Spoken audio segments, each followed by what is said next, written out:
everybody, and welcome to In the Warzone. I'm your host, Warzone Prez. This week we're going to, first of all, talk about a topic that seems to be plaguing me this week that I didn't get a chance to speak about on Gamers Playpen these past couple weeks.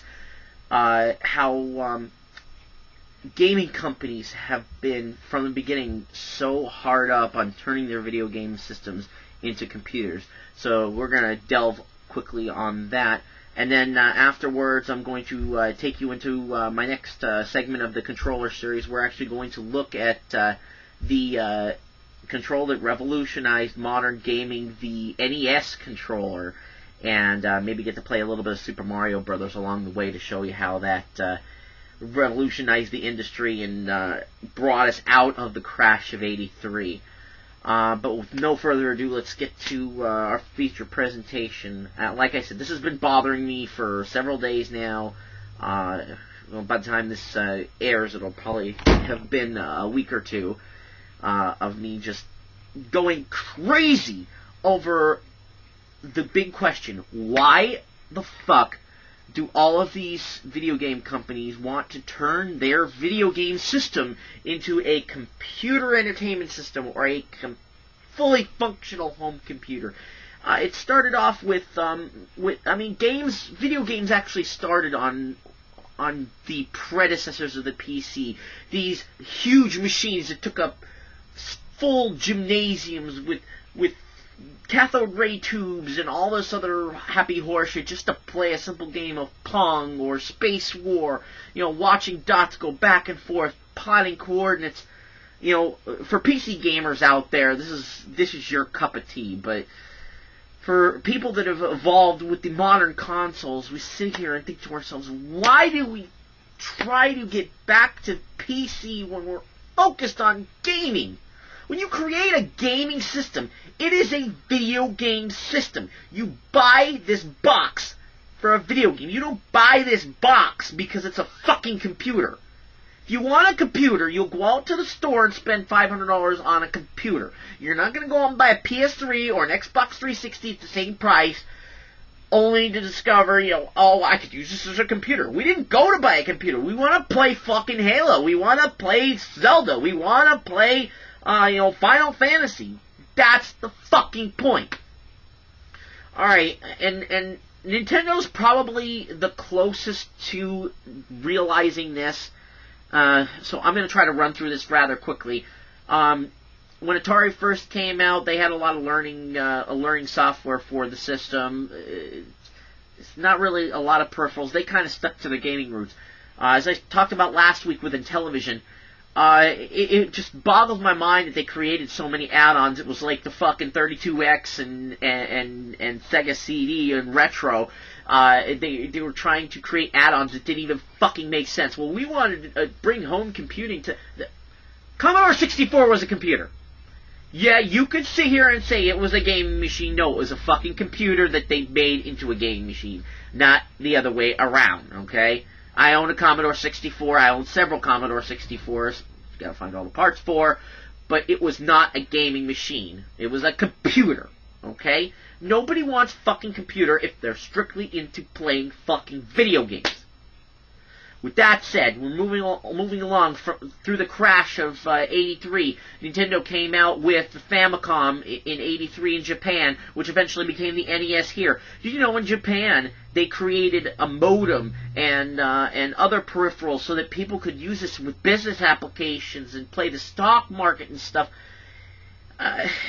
As much as the whole internet thing was before their time, it boggles my mind as to why they would do this. They tried to do this in the States, so with I think it was the Minnesota State Lottery, but it failed miserably. Why would you want your kids, inadvertently playing the lottery at a young age?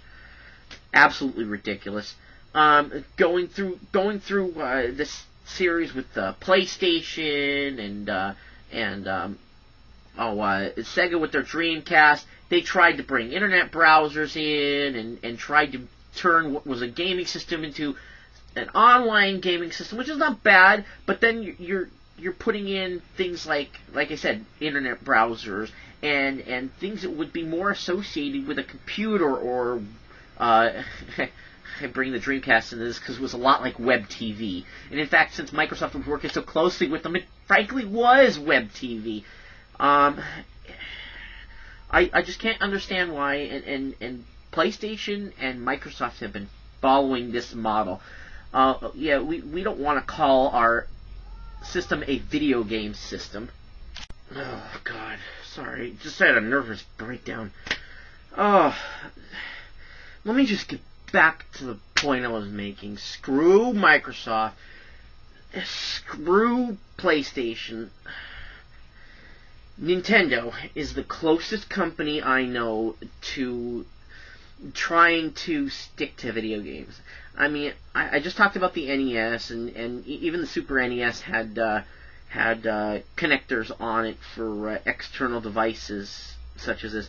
But you get into the 64, which was strictly a gaming system. They stuck with a cartridge-based format instead of a CD format, as its competitors went on. But it wasn't until the very end of the bit wars that things became kind of clear as to who was in it for the games and who was in it to make a PC. PlayStation 2 was out.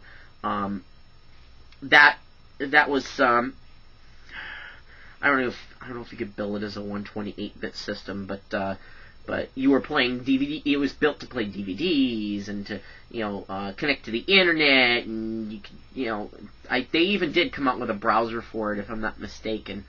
The original Xbox, Xbox Live, it had a hard drive in. Hard drives are for computers, okay? Hardwired memory is what you save games on, okay? It wasn't until Nintendo's one generation where the 128-bit, the end of the bit wars, you had your GameCube versus your Dreamcast. Dreamcast, connect to the internet, play online games, la la la la. Okay. Nintendo, instead of going with a DVD format to play DVDs or hard drives or any of this shit, they went with an 8-centimeter disc, the first disc-based system. It was an optical disc.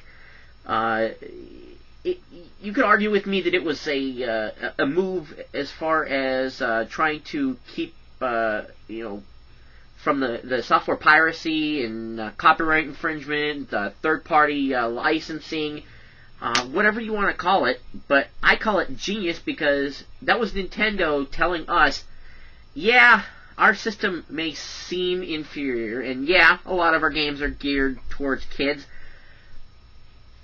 but we stuck to the games. You got our competitors working on a home computer. We are a video game system manufacturer. We make games. And they even carried this on, when they made the Wii. Yeah, I know there's still a lot of downloadable content and so forth. It doesn't have a hard drive, though.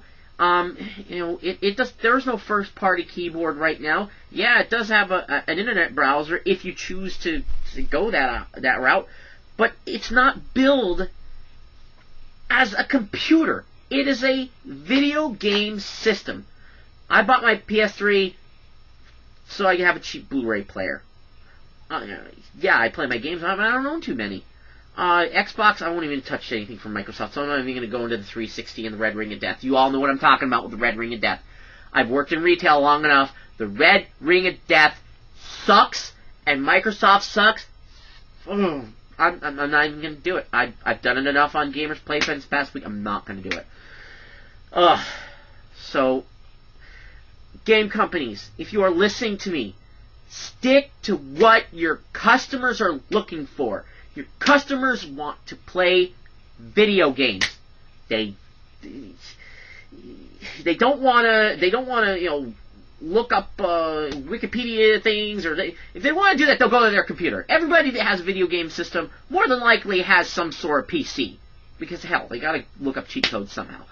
But stick to the basics. You want to play games, make a gaming system. If you concentrate more effort into making a game system with high-end graphics and high-end gameplay instead of taking half of that effort and putting it into, oh, I need to make a keyboard peripheral and I want to be able to program. No.